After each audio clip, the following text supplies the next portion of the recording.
ಸ್ನೇಹಿತರೆ ನಮಸ್ತೆ. ಹೆಣ್ಣು ಮಕ್ಕಳಿಗೆ ಪಿತ್ರಾರ್ಜಿತ ಆಸ್ತಿನಲ್ಲಿ ಭಾಗ ಬರುತ್ತಾ? ಈ ಒಂದು ಅಂಶ ಹೆಣ್ಣು ಮಕ್ಕಳಲ್ಲಿ ಒಂದಷ್ಟು ಗೊಂದಲವನ್ನ ಸೃಷ್ಟಿ ಮಾಡಿದೆ. ಕೆಲವೊಂದು ಹೆಣ್ಣು ಮಕ್ಕಳಿಗೆ ಏನಾಗ್ಬಿಡುತ್ತೆ ಅಂದ್ರೆ, ನಮ್ಮ ತಾತದ ಮನೆ ಆಸ್ತಿ ಇದೆ, ಅಲ್ಲ ನಮ್ಮ ಅಜ್ಜಿ ಮನೆ ಆಸ್ತಿ ಇದೆ, ಆ ಆಸ್ತಿಗಳಲ್ಲಿ ನಮಗೆ ಭಾಗ ಬರುತ್ತಾ ಅನ್ನೋದು ಒಂದಷ್ಟು ಹೆಣ್ಣು ಮಕ್ಕಳಿಗೆ ಗೊಂದಲ. ಇನ್ನಷ್ಟು ಹೆಣ್ಣು ಮಕ್ಕಳು ಏನ್ ಅನ್ಕೊಂಡ್ಬಿಟ್ಟಿದ್ದಾರೆ, ಹೆಣ್ಣು ಮಕ್ಕಳಿಗೆ ಆಸ್ತಿನಲ್ಲಿ ಏನು ಬರಲ್ಲ, ನಾವು ಪಾಲ್ ಕೇಳೋದಕ್ಕೆ ಬರಲ್ಲ, ಅಕಸ್ಮಾತ್ ನಮ್ಮ ಅಣ್ಣ ಕೊಡಲ್ಲ, ನಮ್ಮ ಸೋದರ ಮಾವದಿರು ಒಪ್ಪಲ್ಲ.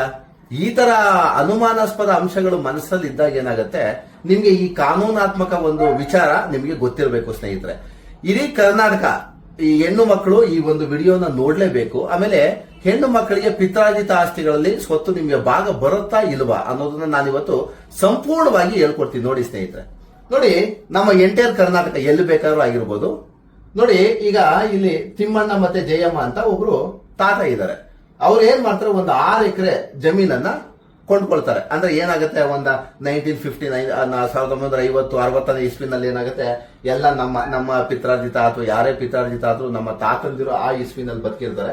ಅವ್ರು ಏನ್ ಮಾಡ್ತಾರೆ, ಒಂದು 6 ಎಕರೆ ಜಮೀನನ್ನ ಕೊಂಡ್ಕೊಳ್ತಾರೆ. ಕೊಂಡ್ಕೊಂಡಕ್ಕೆ ಏನಾಗುತ್ತೆ, ಅವರ ಸ್ವಯಾರ್ಜಿತ ಸ್ವತ್ತು ಅವರು ಕೊಂಡ್ಕೊಳ್ತಾರೆ. ಅಂದ್ರೆ ಇದನ್ನ ಯಾರೇ ಒಬ್ಬ ವ್ಯಕ್ತಿಗಳು ಒಂದು ಆಸ್ತಿಗಳನ್ನ ಕೊಂಡುಕೊಂಡಾಗ ಅದು ಸ್ವಯಾರ್ಜಿತ ಸ್ವತ್ತಾಗುತ್ತೆ. ಅಕಸ್ಮಾತ್ ಇವ್ರೇನಾದ್ರೂ ಅವರ ತಂದೆ ಅಥವಾ ತಾತದಿಂದ ಬಂದಂತಹ ಸ್ವತ್ತುಗಳು ಪಿತ್ರಾರ್ಜಿತ ಸ್ವತ್ತಾಗುತ್ತೆ ಸ್ನೇಹಿತರೆ. ಆಮೇಲೆ ಏನಾಗುತ್ತೆ ನೋಡಿ, ಈ ತಿಮ್ಮಣ್ಣ ಮತ್ತೆ ಜಯಮ್ಮ ಒಂದು 6 ಎಕರೆ ಜಮೀನ್ ತಗೊಂಡ್ರು, ಉಳುಮೆ ಮಾಡ್ಕೊಂಡ್ರು, ಸ್ವಾಧೀನದಲ್ಲಿದ್ದು ಇವರ ಹೆಸರಿಗೆ RTC ಮತ್ತು MR ಗಳು ದಾಖಲಾಗುತ್ತೆ. ಅಂದ್ರೆ ಖಾತೆ, ನಾವು ಕಾನೂನುಬದ್ಧವಾಗಿ RTC ಅಂತೀವಲ್ಲ, ಅದನ್ನ ಖಾತೆ ಅಂತೀವಿ. ಖಾತೆ ತಿಮ್ಮಣ್ಣ ಹೆಸರಲ್ಲಿ ಖಾತೆ ಇರುತ್ತೆ. ಇವ್ ನೋಡಿ, ಇವ್ರು ಏನಾದ್ರು ಕಾಲವಾಗ್ತಾರೆ. ಇವ್ರಿಗೆ ಏನಾಗ್ತಾರೆ, ರಂಗಣ್ಣ ಮತ್ತೆ ದ್ಯಾವಮ್ಮ ಅನ್ನೋರು ಒಂದಿಬ್ರು, ಒಂದು ಗಂಡು ಒಂದು ಹೆಣ್ಣು ಮಗು ಜನಿಸುತ್ತೆ. ಇವ್ರೇನಾದ್ರು ಡೆತ್ ಆದಂತ ಸಂದರ್ಭದಲ್ಲಿ ಈ ರಂಗಣ್ಣ ಮತ್ತು ದ್ಯಾವಮ್ಮಂಗೆ ಅರ್ಧರ್ಧ ಭಾಗಗಳು ಬರಲೇಬೇಕಾಗತ್ತೆ. ಅಂದ್ರೆ ಏನಾಗತ್ತೆ, ಪಿತ್ರಾರ್ಜಿತ ಸ್ವತ್ತುಗಳು ಒಂದು ತಲೆಮಾರು ದಾಟಿದಂತಹ ಆಸ್ತಿಗಳನ್ನ ಏನ್ ಮಾಡ್ತೀವಿ ನಾವು, ಪಿತ್ರಾರ್ಜಿತ ಸ್ವತ್ತುಗಳು ಅಂತ ತಗೊಳ್ಬಿಡ್ತೀವಿ. ಈಗ ನೋಡಿ, ಇದೇನಾಗುತ್ತೆ, ಇವ್ರಿಗೆಲ್ಲ ಪಿತ್ರಾರ್ಜಿತ ಸ್ವತ್ತುಗಳಾಗ್ಬಿಡ್ತದೆ. ನೋಡಿ, ರಂಗಣ್ಣ ಮತ್ತೆ ದ್ಯಾವಮ್ಮ ಅಂತ ಇರ್ತಾರೆ. ಇವ್ರಿಗೆ ಏನಾಗುತ್ತೆ, ಅಕಸ್ಮಾತ್ ಇವರು ಡೆತ್ ಆದಂತ ಸಂದರ್ಭದಲ್ಲಿ, ಇವರು ಕಾಲವಾದಂತ ಸಂದರ್ಭದಲ್ಲಿ ಈ 6 ಎಕರೆ ಏನಾಗುತ್ತೆ ಅಂದ್ರೆ, ಒಂದು ಗಂಡು ಒಂದು ಹೆಣ್ಣಿರುತ್ತೆ ಅಂತ ತಿಳ್ಕೊಳ್ಳಿ. ಈ ರಂಗಣ್ಣ ಮತ್ತು ದ್ಯಾವಮ್ಮಂಗೆ ಖಂಡಿತವಾಗೂ 3 ಎಕರೆ ಅಂದ್ರೆ ಅರ್ಧ ಭಾಗಾಂಶದ ಸ್ವತ್ತುಗಳು ಕಂಪ್ಲೀಟ್ ಆಗಿ ಬರುತ್ತೆ. ಇವ್ರಿಗೆ ಹೆಣ್ಮಗು, ದ್ಯಾವಮ್ಮ ಹೆಣ್ಮಗು ಒಂದೇಟ್ಕೆನೆ ನಮ್ಮ ಅಣ್ಣ ಕೊಡ್ಲಿಲ್ಲ, ನನ್ನ ತಮ್ಮ ಕೊಡ್ಲಿಲ್ಲ ಅನ್ನೋ ಹೇಳುವಂತ ಅಂಶಗಳು ಕಾನೂನಿನಲ್ಲಿ ಮಾನ್ಯತೆನೆ ಪಡ್ಕೊಳ್ಳೋದಿಲ್ಲ. ಅಕಸ್ಮಾತ್ ಏನಾಗುತ್ತೆ ನೋಡಿ, ಈ ರಂಗಣ್ಣ ಏನ್ ಮಾಡ್ತಾರೆ, ದ್ಯಾವಮ್ಮಂಗೆ ತಂಗಿನೋ ಅಕ್ಕನೋ ಏನೋ ಒಂದಾಗ್ಬೋದು, ಏನಾದ್ರು ಒಂದಿರ್ಬೋದು. ಈ ಸಮಾಜದಲ್ಲಿ ನಿಮ್ಮಲ್ಲಿ ಒಂದ್ 4 ಜನ ಹೆಣ್ಮಕ್ಳು ಇರ್ತಾರೆ, ಒಂದ್ 4 ಜನ ಗಂಡ್ ಮಕ್ಳು ಇರ್ತಾರೆ. ನಮ್ಮ ಹಳ್ಳಿಗಾಡುಗಳಲ್ಲಿ ಏನಾಗುತ್ತೆ ಅಂದ್ರೆ, ಒಂದು ಮನೆಯಲ್ಲಿ ಒಂದ್ 4 ಜನ ಹೆಣ್ಮಕ್ಳು, ಇನ್ನೊಂದು 2 ಜನ ಹೆಣ್ಮಕ್ಳು ಆತರ ಇರ್ತಾರೆ. ಈ 4 ಜನ ಗಂಡು ಮಕ್ಳು ಏನ್ ಮಾಡ್ತಾರೆ, ಆಸ್ತಿಗಳನ್ನ ಹಂಚ್ಕೊಬಿಡ್ತಾರೆ. ಹೆಣ್ಣು ಮಕ್ಳಿಗೆ ಆಸ್ತಿನೇ ಕೊಡಲ್ಲ. ಇದು ಕಾನೂನಿನಲ್ಲಿ ಮಾನ್ಯತೆಯನ್ನ ಪಡ್ಕೊಳ್ಳೋದಿಲ್ಲ ಸ್ನೇಹಿತರೆ. ಈಗ ಏನಾಗುತ್ತಂದ್ರೆ, ಈ ರಂಗಣ್ಣ ಮತ್ತೆ ದ್ಯಾವಮ್ಮ ಇದಾರಲ್ಲ, ಈ ಮದುವೆ ಆದಂತ ಸಂದರ್ಭದಲ್ಲಿ ಏನ್ ಮಾಡ್ತಾರೆ, ಇವ್ರಿಗೆ ಒಂದು ಮನೆ ಕೊಟ್ಟಿರ್ಬೋದು, ಅಥವಾ ಒಂದ್ 100 ಗ್ರಾಮ್ ಚಿನ್ನ ಕೊಟ್ಟಿರ್ಬೋದು, ಕೊಡದಲ್ಲೇನೂ ಇರ್ಬೋದು. ಇವ್ರಿಗೇನಾದ್ರು ಕೊಟ್ಟೇನಾದ್ರು ಇವ್ರ ಹೆಸರಿಗೆ ಏನಾದ್ರು ರಿಲೀಸ್ ಡೀಡ್ ಏನಾದ್ರು ಮಾಡಿಸ್ಕೊಬಿಟ್ಟ ಅಂದ್ರೆ, ಹಕ್ಕುಚ್ಯುತಿ ಪತ್ರ ಅಂತ ನಾವೇಂತೀವಿ, ಅಂದ್ರೆ ಹಕ್ಕುಗಳನ್ನ ಕಳ್ಕೊಳ್ಳುವಂತದ್ದು. ಇವ್ರೇನಾದ್ರು ರಿಲೀಸ್ ಡೀಡ್ ಏನಾದ್ರು ಮಾಡ್ಕೊಟ್ಬಿಟ್ರೆ ನೋಡಿ, ಈ 6 ಎಕರೆ ಬಂದು ಇವ್ರ ಹೆಸರು ಕೂತ್ಕೊಬಿಡುತ್ತೆ. ಪೌತಿ ಖಾತೆ ಮೂಲಕ ಇವ್ರಿಗೆ ಬಂದು ಇವ್ರು ಕೂತ್ಕೊಳ್ಳುತ್ತೆ. ಈಗ ನೋಡಿ, ಈ ರಂಗಣ್ಣ ಮತ್ತೆ ದ್ಯಾವಮ್ಮ ಇವ್ರೇನಾದ್ರು ರಿಲೀಸ್ ಡೀಡ್ ಅನ್ನ ಮಾಡ್ಕೊಟ್ಬಿಟ್ರೆ ಇವರ ಹಕ್ಕುಗಳೆಲ್ಲವೂ ಸಹ ಇವ್ರು ಕೊಟ್ಟೋಗುತ್ತೆ. ಆಮೇಲೆ ಇವ್ರೇನಾದ್ರು ಮಾಡ್ಕೊಡ್ಲಿಲ್ಲ ಅಂದ್ರೆ ನೋಡಿ, ಇವರಿಬ್ರು ಮಕ್ಕಳಿಗೂ, ದ್ಯಾವಮ್ಮಗೆ ಒಂದು ಸಿದ್ದಣ್ಣ ಗಂಗಮ್ಮ ಅಂತ ಒಂದಿಬ್ರು ಮಕ್ಳು ಇರ್ತಾರೆ ಅಂತ ತಿಳ್ಕೊಳ್ಳಿ. ಈ ತಿಮ್ಮಣ್ಣನ ಆಸ್ತಿ ಇವ್ರಿಗೂ ಬಂದ್ಬಿಡುತ್ತೆ ಭಾಗ. ಆಮೇಲೆ ನೋಡಿ, ಈ ಗಂಗಣ್ಣ ಇದು ಪಿತ್ರಾರ್ಜಿತ ಸ್ವತ್ತುಗಳು. ನೋಡಿ, ಇವರ ತಂದೆ ಸ್ವತ್ತಲ್ಲೇ ಇದು, ತಾತನ ಸ್ವತ್ತಾಗಿರೋದ್ರಿಂದ ಈ ಹೆಣ್ಣು ಮಕ್ಕಳು ಮತ್ತು ಗಂಡು ಮಕ್ಕಳು ನೋಡಿ, ಇವ್ರಿಗೊಂದು 5 ಜನ ಮಕ್ಳು ಇರ್ತಾರೆ, ಇವ್ರಿಗೊಂದು 2 ಜನ ಮಕ್ಳು ಇರ್ತಾರೆ. ಇಲ್ಲಿ ನಾನು ಕ್ಲೀನ್ ಆಗಿ ಹೇಳೋದನ್ನ ದಯಮಾಡಿ ಎಲ್ಲಾ ಹೆಣ್ಮಕ್ಳು ಅರ್ಥ ಮಾಡ್ಕೊಳ್ಬೇಕಾಗ್ತದೆ. ಈಗ ನಿಮ್ಮ ತಾತನ ಸ್ವತ್ತು, ನಿಮ್ಮ ತಂದೆ ಸ್ವತ್ತಲ್ಲ, ಅದು ತಾತನ ಸ್ವತ್ತಾಗಿರುತ್ತೆ. ತಾತನ ಸ್ವತ್ತು ಏನಾಗುತ್ತೆ, ಎಲ್ಲಾ ಹೆಣ್ಣು ಮಕ್ಕಳಿಗೂ ಬಂದ್ಬಿಡುತ್ತೆ. ಆಸ್ತಿ ಸಮಾನಾಂತರವಾದ ಭಾಗವನ್ನು ಬಂದ್ಬಿಡುತ್ತೆ. ಅಕಸ್ಮಾತ್ ಇವರು ನಮ್ಗೆ ಇಲ್ಲ, ನಮ್ಮ ತಂದೆ ಭಾಗ ನಾವು ಕೇಳಲ್ಲ, ನಮ್ಗೆ ಇಷ್ಟ ಇಲ್ಲ, ನಮ್ಮ ತವ್ರ ಮನೆಯಲ್ಲಿ ನಾವು ಆತರ ಮಾಡಲ್ಲ ಅನ್ನೋದಿದ್ರು ಸಹ, ಇವ್ರಿಗೇನು ಮಕ್ಕಳು ಬರ್ತಾರಲ್ಲ, ಮರಿ ಮಕ್ಕಳು, ಇವ್ರಿಗೂ ಸಹ ಆಸ್ತಿನಲ್ಲಿ ಕ್ಲೇಮ್ ಮಾಡುವಂತಹ ಹಕ್ಕುಗಳು ನಮ್ಮ ಹಿಂದೂ ಸಕ್ಸೆಷನ್ ಆಕ್ಟ್ ಇರ್ಬೋದು, ಕ್ಲೀನ್ ಆಗಿ ಅಧಿಕಾರವನ್ನ ಕೊಟ್ಬಿಟ್ಟಿದೆ. ಹಿಂದೂ ಉತ್ತರಾಧಿಕಾರ ಕಾಯ್ದೆ ಅಂತ ಏನಂತೀವಿ, ಅದರಲ್ಲಿ ಹಕ್ಕುಗಳನ್ನ ಖಂಡಿತ ಕೊಟ್ಬಿಟ್ಟಿದೆ. ಇಲ್ಲಿ ನೋಡಿ, ಇವ್ರೇನ್ ಮಾಡ್ತಾರೆ, ಯಾವ ರೀತಿ ಭಾಗ ಆಗುತ್ತೆ ಸರ್, ನನಗೆ ಒಂದು 5 ಎಕರೆ ಜಾಗ ಇದೆ, 2 ಕುಂಟೆ ಕೊಡ್ತೀನಿ ಅಂತ ನಮ್ಮ ಅಣ್ಣ ಹೇಳ್ತಾರೆ, ಅಥವಾ ನನ್ನ ತಮ್ಮ ಹೇಳ್ತಾನೆ. ತವ್ರ ಮನೆಗೆ ಹೋದ್ರೆ ಸೇರ್ಸೋದೇ ಇಲ್ಲ, ಆಸ್ತಿಗೋಸ್ಕರ ಹೋದ್ರೆ ಸಾಕು ಜಗಳ ಮಾಡ್ತಾರೆ. ನಮ್ಮ ತಂದೆ ತಾಯಿ ಇದ್ದಂತ ಸಂದರ್ಭದಲ್ಲಿ ನಮ್ಗೆಲ್ಲ ತುಂಬಾ ಪ್ರೀತಿಪೂರ್ವಕವಾಗಿ ಚೆನ್ನಾಗಿ ನೋಡ್ಕೋತಿದ್ರು. ಈಗ ನನ್ನ ತಮ್ಮ ಹೋದ್ರೆ ನಾನು ಮನೆಗೆ ಸೇರ್ಸಲ್ಲ. ಆಸ್ತಿ ವಿಚಾರ ಬಂದ್ರೆ ಸಾಕು ಜಗಳಗಳು ಜಾಸ್ತಿ ಆಗತ್ತೆ. ಖಂಡಿತ ಅದಕ್ಕೆ ಕಾನೂನಲ್ಲಿ ಯಾವುದೇ ಮಾನ್ಯತೆ ಇರೋದಿಲ್ಲ ಸ್ನೇಹಿತರೆ. ನಿಮ್ಮ ಹತ್ತಿರದ ವಕೀಲರನ್ನ ಪರಿಚಯ ಮಾಡಿ ಅವರ ಸಲಹೆಗಳನ್ನ ತಗೊಂಡು ಇಮಿಡಿಯೇಟ್ ನೀವು ಒಂದು ಪಾರ್ಟಿಷನ್ ಸೂಟ್ ಅನ್ನ ಹಾಕೊಂಡ್ರೆ ನಿಮ್ಮ ಭಾಗ ಬಂದು ನಿಮ್ಮ ಕೈಗೆ ಸೇರುತ್ತೆ. ನೋಡಿ, ಈ ರಂಗಣ್ಣ ಮತ್ತು ದ್ಯಾಮಮ್ಮ ಅಂತಿರ್ತಾರೆ. ಈ ರಂಗಣ್ಣ ಒಂದು 5 ಜನ ಮಕ್ಳು ಇರ್ತಾರೆ ಅಂತ ತಿಳ್ಕೊಳ್ಳಿ. ಒಂದು 4 ಜನ ಹೆಣ್ಮಕ್ಳು, ಒಂದು ಗಂಡು ಮಕ್ಳು ಇರುತ್ತೆ ಅಂತ ತಿಳ್ಕೊಳ್ಳಿ. ಅಕಸ್ಮಾತ್ ಇಲ್ಲೇನಾದ್ರು ರಂಗಣ್ಣ ಏನಾದ್ರು ಡೆತ್ ಆದಂತ ಸಂದರ್ಭದಲ್ಲಿ ಇದು ಪೌತಿ ಖಾತೆಯಾಗಿ ಶಾಂತಮ್ಮನ ಹೆಸರಲ್ಲಿ ಬಂದು ಕೂತ್ಕೊಳ್ಳುತ್ತೆ. ಈ RTC ಏನು 6 ಎಕರೆ ಬಂದು ಈ ಶಾಂತಮ್ಮನ ಹೆಸರು ಕೂತ್ಕೊಳ್ಳುತ್ತೆ. ಶಾಂತಮ್ಮಗೆ ಒಂದು 4 ಜನ ಹೆಣ್ಣು ಮಕ್ಳು, ಒಂದು ಗಂಡು ಮಗು ಇರುತ್ತೆ. ಇಲ್ಲಿ ಏನಾಗುತ್ತೆ ಅಂದ್ರೆ ಎಲ್ಲಾ ಜನ ಹೆಣ್ಣು ಮಕ್ಳಿಗೆ ಏನಾಗುತ್ತೆ, ಇಲ್ಲಿ 1-2 ಗಂಡು ಮಕ್ಳು ಇರ್ಬೋದು, ಅಥವಾ 3 ಜನ ಗಂಡು ಮಕ್ಳು ಇರ್ಬೋದು, ಅಥವಾ 1-2 ಹೆಣ್ಣು ಮಕ್ಳು ಇರ್ಬೋದು. ಇವ್ರೇನಾಗುತ್ತೆ ಅಂದ್ರೆ, ನಮ್ಮ ಅಣ್ಣದಿರು 3 ಜನ ಇದ್ರು, ನಮಗ್ ಭಾಗನೇ ಕೊಡ್ಲಿಲ್ಲ, ಅಣ್ಣದಿರೇ ಹಂಚ್ಕೋಬಿಟ್ರು, ಅಲ್ಲ ತಮ್ಮನೇ ಹಂಚ್ಕೋಬಿಟ್ಟ. ನೋಡಿ, ಕಾನೂನಲ್ಲಿ ಇದಕ್ಕೆ ಮಾನ್ಯತೆ ಇರೋದಿಲ್ಲ. ಈ ಒಂದು 4-5 ಜನ ಮಕ್ಳಿದ್ದಂತ ಸಂದರ್ಭದಲ್ಲಿ ಇವರೊಬ್ರು 1, 2, 3, 4, 5, 6 1:6 ಸ್ನೇಹಿತರೆ. ಕಾನೂನಾತ್ಮಕವಾಗಿ ನಾನು ನಿಮ್ಗೆ ಒಂದು ಹೇಳ್ತಾ ಇದ್ದೀನಿ ಕೇಳಿ. ಇದು ಎಲ್ಲರಿಗೂ ಸಹ ಅನ್ವಯ. ಅಕಸ್ಮಾತ್ ನಮ್ಗೆ ಯಾವುದೋ ಒಂದು ಕ್ಯಾಸ್ಟ್ ಅಲ್ಲಿ ಬದಲಾವಣೆ ಆಗಿದೆ, ಅಥವಾ ನಾವು ನಮ್ಮ ಅಣ್ಣ ಏನ್ ಮಾಡಿದ್ರು ತುಂಬಾ ಶ್ರೀಮಂತ ಇದ್ದಾನೆ, ನಾನು ಕೊಡ್ತಾ ಇಲ್ಲ. ಇವನೇನ್ ಮಾಡಿದ್ದಾನೆ, ಇದ್ರಲ್ಲಿ ಯಾರು ಒಬ್ರು ತುಂಬಾ ಶ್ರೀಮಂತರಿದ್ದಾರೆ, ಅವ್ನಿಗೆ ಯಾಕೆ ಆಸ್ತಿ ಕೊಡ್ಬೇಕು ನಾನು? ಈ 4 ಜನ ಹೆಣ್ಮಕ್ಳು ಇವ್ರು ಯಾರೋ ಒಬ್ರು ಗೌರ್ಮೆಂಟ್ ಕೆಲಸ ಇರ್ತಾರೆ, ಇವ್ರು ಯಾರೋ ಒಬ್ರು ಸ್ವಲ್ಪ ಪೂರ ಯಾವ್ದೋ ಒಂದು ಹಳ್ಳಿಗಳಲ್ಲಿ ವ್ಯವಸಾಯ ಮಾಡ್ಕೊಂಡಿರ್ತಾರೆ, ಇವ್ರು ಯಾರೋ ಪೀಣ್ಯದಲ್ಲಿ ಇಲ್ಲ ರಾಜಾಜಿನಗರದಲ್ಲಿ ಯಾವ್ದೋ ಕೂಲಿ ಕೆಲಸ ಮಾಡ್ಕೊಂಡಿರ್ತಾರೆ, ಇವ್ರು ಯಾರೋ ತುಂಬಾ ಇದಾಗಿರ್ತಾರೆ. ಆ ತರ ಹೇಳೋದಕ್ಕೆ ಸಾಧ್ಯ ಇಲ್ಲ. ಈ ಕಾನೂನಲ್ಲಿ ನಮಗೆ ಮಾನ್ಯತೆ ಇರುವಂತದ್ದು ಈ 5 ಜನರಿಗೆ ಸಮಾನವಾದ ಹಕ್ಕನ್ನ ಕಾನೂನು ಕೊಟ್ಟಿದೆ ಸ್ನೇಹಿತರೆ. ಅಕಸ್ಮಾತ್ ನೀವಿಬ್ರು ಇರ್ಬೋದು, 3 ಜನ ಇರ್ಬೋದು. ನೋಡಿ, ಇಲ್ಲಿ ಏನಾಗುತ್ತೆ, ರಂಗಣ್ಣನ ಆಸ್ತಿ ಬಗ್ಗೆ ನಾನು ಮಾತಾಡ್ತಾ ಇದ್ದೀನಿ. ಇಲ್ಲೇನಾದ್ರು ಶಾಂತಮ್ಮನ ಮನೆಯಿಂದ ಆಸ್ತಿ ಬಂದ್ರು ಸಹ ನಿಮ್ಗೆ ಸಮಪಾಲಿದೆ.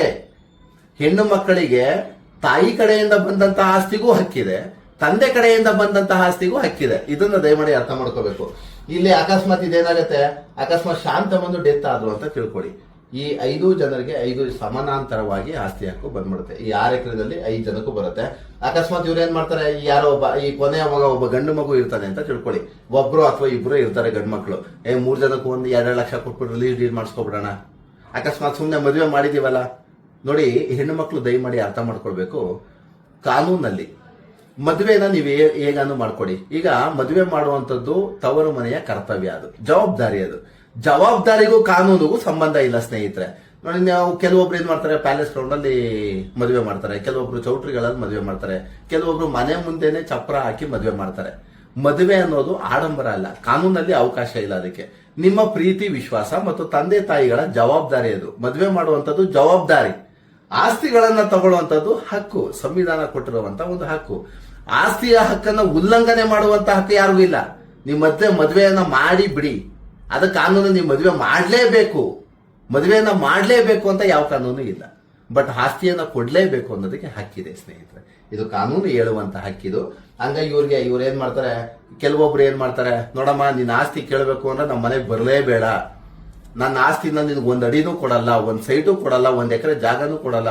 ಕೊನೆಯದಾಗ ಮಾತಾಡ್ತಾ ಏನಾಗುತ್ತೆ, ನೀನ್ ಹೈಕೋರ್ಟ್ಗೆ ಹೋಗ್ತೀಯ, ಸುಪ್ರೀಂ ಕೋರ್ಟ್ಗೆ ಹೋಗ್ತೀಯ, ಹೋಗ್ಬೇಕಾರೆ ನಾನು ನಿಂಗೆ 1 ಅಡಿನೂ ಕೊಡಲ್ಲ ಅಂತ ಈ ಸೋದರ ಮಾವದಿರಾಗಿರ್ಬೋದು, ಅಥವಾ ಈ ತಮ್ದಿರಾಗಿರ್ಬೋದು, ಇಲ್ಲ ಒಬ್ಬ ದೊಡ್ಡಣ್ಣ ಯಾರೋ ಒಬ್ಬ ಅಫಿಷಿಯಲ್ ಇರ್ತಾರೆ, ಇಲ್ಲಿ ಯಾವನೋ ಒಬ್ಬ ಸ್ವಲ್ಪ ಲೋಕಲ್ಸ್ ಅಲ್ಲಿ ಗುರುತಿಸ್ಕೊಂಡಿರ್ತಾರೆ. ಅವ್ರು ಏನ್ ಮಾಡ್ತಾರೆ, ನೀನ್ ಏನಾರು ಮಾಡ್ಕೊಂಡು ನನ್ನ ಆಸ್ತಿನಲ್ಲಿ ಭಾಗ ಕೊಡಲ್ಲ ಅಂತ ಇರ್ತಾರೆ.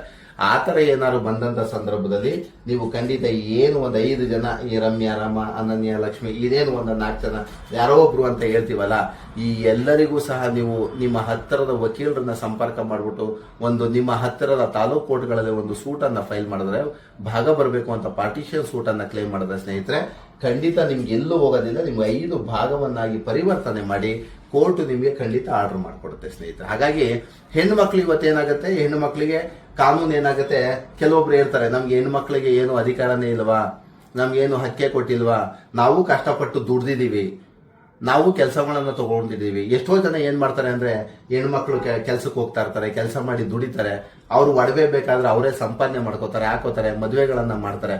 ಆ ಸಂದರ್ಭಗಳಲ್ಲಿ ಏನ್ ಮಾಡ್ತಾರೆ, ನಾನು ನಮ್ಮ ಅಪ್ಪ ಅಮ್ಮನ ಮದುವೆಗೆ ದುಡ್ದಿದೀವಿ, ಯಾಕೆ ಕೊಡಲ್ಲ? ನಮ್ಮ ಏನ್ ಅವ್ರು ಸಂಪಾದನೆ ಮಾಡಿದೀವಿ ನಾವು ಕೇಳಲ್ವಲ್ಲ, ನಮ್ಮ ತಾತ ಸಂಪಾದನೆ ಮಾಡಿದ್ ನಾವು ಕೇಳ್ತಾ ಇದೀವಿ. ನೀವು ಸಂಪಾದನೆ ಮಾಡಿದ್ದಾರೆ, ನೀವೇ ಮಾಡಿಕೊಳ್ಳಿ.